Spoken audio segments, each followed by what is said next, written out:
Yan. Tapos, ang gagawin natin dito, ito na naman gagawin natin. Tumulo. Tapos, kailangan natin yan daganan ng block. O, yung mabigat na bagay. Para, yan natin siya ilagay. Di ba? Kumata siya. Tapos, lagyan natin ng yan. Block.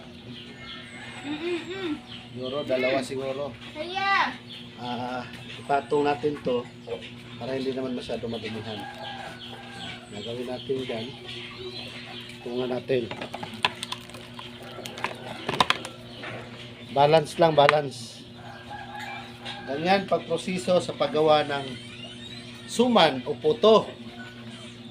Kanina, yung piga, ay nakuha naman tayo. Okay na yun. Marami magagawa yun. Tapos yung katas, tapo na. Bali, ayan, magiging yan, malapot. Bali-bali na tang ha. Siguro, 3 siguro. Paano ba? Paano? 3 siguro lagay natin. Para timbang, oh. Ano na yan, mabigat na yan. Pag wala Tapos, na dulo, mamaya, babalikan na natin yan mamaya.